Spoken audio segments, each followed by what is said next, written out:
국회 문화체육관광위원회 강희정 국회의원이 국제축구연맹 피파에 최근 진행 중인 대한축구협회 국정감사에 대해 문의한 결과 피파도 한국 정부가 한국 축구의 좋은 거버넌스를 위해 감사하는 것인지 축구협회 회장 선출 조항이 민주적인지 검토 중이라는 답을 얻었다고 밝혔습니다.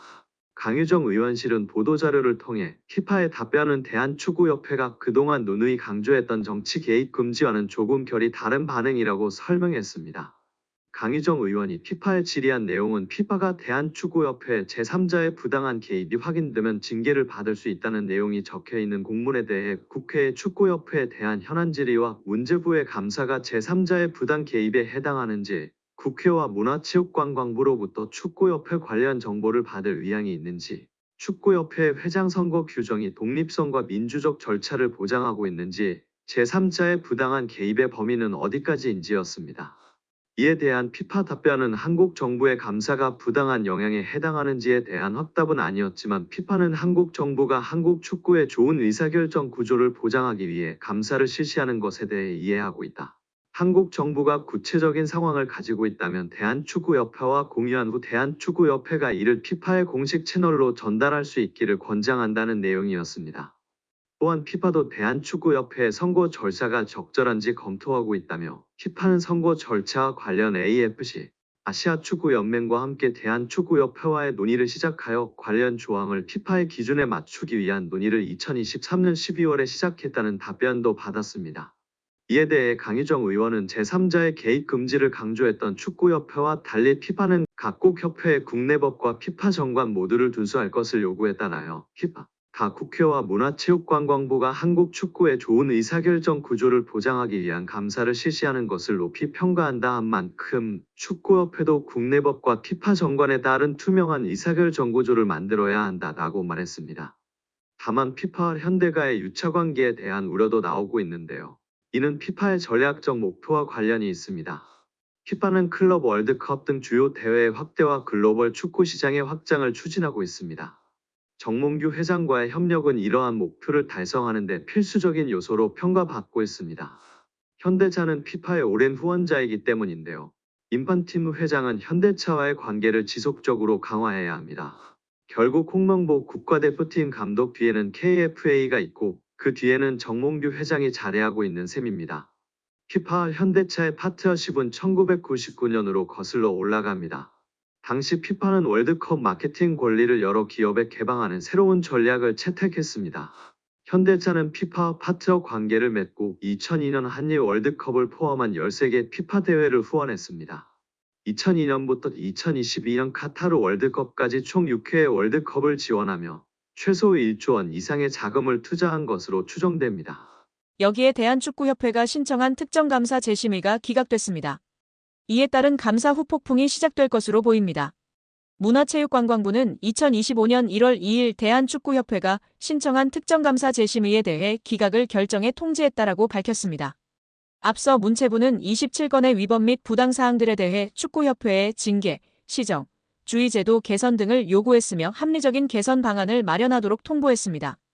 축구협회는 이에 대해 재심의를 신청했고 문체부는 감사심의위원회를 개최해 7개 안건에 대한 심의 후 최종적으로 모두 기각했습니다. 재심의가 받아들여지지 않으며 축구협회는 1개월 내 징계에 대한 징계 의결 뒤 결과를 통보해야 하며 제도 개선이나 시정 조치에 대해서는 2개월 내에 문체부에 알려야 하는 상황입니다. 문체부는 최종 감사 결과 발표 당시 감독 선임 과정, 징계 축구인 기습 사면 및 철회, 천안축구종합센터 건립보조금 허위 신청 등에 대한 책임으로 자격정지 이상 중징계를 요구했습니다. 더불어 문체부는 김정배 부회장, 이임생 기술총괄이사 등에게는 홍명보 현 국가대표팀 감독 선임 과정에 책임을 물어 자격정지 이상의 중징계를 요구했습니다. 이어 홍명보 감독에 대해서는 전력강화위원회를 통한 재선임을 통보, 계약 유지 혹은 해지 여부 등에 대해서는 협회의 자율에 맡겼습니다. 문체부 관계자는 이번 축구협회의 재심의 신청 기각에 대해 해당 내용을 다시 살펴본 결과 문제가 없다고 판단했다. 중징계 정몽규 회장, 김정배 부회장, 이임생 이사의 자격정지 이상의 징계와 관련해서 축구협회가 한 달 내로 통보해야 한다. 이후 문체부는 이행 여부를 들여다볼 것이다. 이행 감사 또한 이뤄진다라고 전했습니다. 축구협회의 감사 후폭풍이 이어질 것이라고 알렸는데요. 문체부 관계자는 축구협회의 대한민국 천안축구종합센터 건립 관련 차입금, 실행과 보조금 집행과 관련해 국고보조금 부정수급이 있었다. 보조금 환수 절차를 밟을 예정이다. 보조금 56억 원 전체가 환수 대상인지 여부 또한 따져 물을 예정이라고 말했습니다. 이어 보조금 환수 절차와 함께 이에 따른 제재 과징금이 내려질 것이다. 과징금은 환수금의 5배이다라며 국가사업에도 배제될 가능성이 있다. 한 해 축구협회에 370억 원의 지원금이 나간다. 횟수가 늘어난다면 축구협회 예산에도 영향이 클 것이라고 덧붙였습니다. 또한 국회 국정감사에서 제기된 HDC 현대산업개발 직원의 부적정한 축구협회 파견 의혹 등에 대한 감사는 여전히 진행 중입니다. 문체부는 해당 감사 또한 곧 공개할 예정이라고 밝혔습니다. 이로 인해 축구계에서는 걱정이 이만저만이 아닌데요. 최악의 상황을 걱정하고 있습니다. 최악의 상황이라 함은 보조금 환수 절차와 함께 이에 따른 제재 과징금이 내려질 것이기 때문입니다. 과징금은 환수금의 5배이기 때문입니다. 이에 더해 축구협회에 지급되던 370억 원의 연간 지원금도 배제될 가능성이 높아지고 있습니다. 이 같은 조치는 재정적으로 궁핍한 축구협회 입장에서는 자칫 파산, 부도의 위기로 내몰릴 수 있다고 판단됩니다. 천안축구센터의 공사는 당연히 큰 차질이 예상되고 직원들의 급여 지급도 원만하지 않을까 걱정이 됩니다. 정몽규 취임 후 보조금은 11년간 3배 늘었습니다. 정부 보조금은 연간 최소 110억 원 수준이며 스포츠 토토 등 복표 수익 연간 200억 원이 지원되고 있습니다.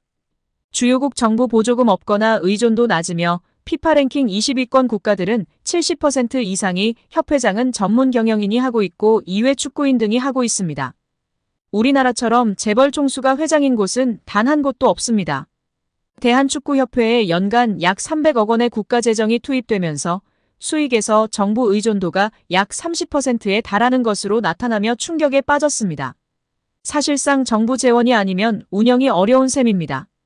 미국과 일본 등 주요국은 국가보조금 의존도가 낮은 가운데 축협의 재정 자립을 촉구하는 목소리가 나오고 있습니다. 18일 한경닷컴이 축협의 손익계산서를 분석한 결과 지난 2013년 이후 보조금과 복표 수익을 제외하면 연 평균 300억 원 적자를 기록하고 있습니다. 여기에 신문선 후보는 이날 취재진과 마주해 정몽규 후보는 애초에 자격이 없는 사람이라고 주장했습니다. 신 후보는 정몽규 후보가 협회 정관 제29조 제2항 7호의 후보 결격 사유에 해당한다고 봤습니다. 협회 정관에 따르면 사회적 무례의 협회나 대한체육회 및 그 회원단체로부터 징계는 받지 않았지만 임원의 결격 사유에 해당하는 유사행위 등 그 밖에 적당하지 않은 사유가 있는 사람은 협회의 임원이 될 수 없다고 명시돼 있습니다. 신문선 후보는 정 후보가 문화체육관광부에서 발표한 협회 특정감사에서 중징계 문책 요구를 받았다는 사실을 짚으며 정 후보는 대한축구협회장 선거 후보자 자격이 없음을 스스로 인정하고 더 이상 회장 선거가 파행되지 않도록 결단 내려달라 요구한다. 협회는 중앙선관위 위탁이 되지 않는다면 선거가 투명하고 공정한 절차로 진행되도록 축구계가 인정하는 객관적이고 중립적인 인사들로 선관위를 재구성할 것을 요청한다라고 외쳤습니다. 한편 취재진 사이에선 김택규 대한배드민턴협회장도 사회적 무리로 인해 후보 결격자 판정을 받았다. 정몽규 회장에게도 같은 판정이 나와야 한다고 보는지라는 질문이 나왔습니다. 이에 신문선 후보는 국민들을 대상으로 누가 더 사회적 무리를 빚었나라는 여론조사를 해보자. 여론조사를 한다면 아마 정몽규 후보가 23배 정도 높을 것이다라고 꼬집었습니다. 또 신문선 후보는 만약 정몽규 회장이 당선된다면 문체부가 승인할까라고 되물으며 결국 검찰 수사 과정까지도 치닫지 않겠느냐라는 생각이다. 지난 12년 동안 협회를 이끌면서 작은 흠결이 있지만 명예스럽게 떠나는 모습도 기대하고 있다라고 전했습니다. 한편 신문선 후보는 허정무 후보와 마찬가지로 이번 선거를 중앙선거관리운영회에서 맡기를 희망하고 있습니다.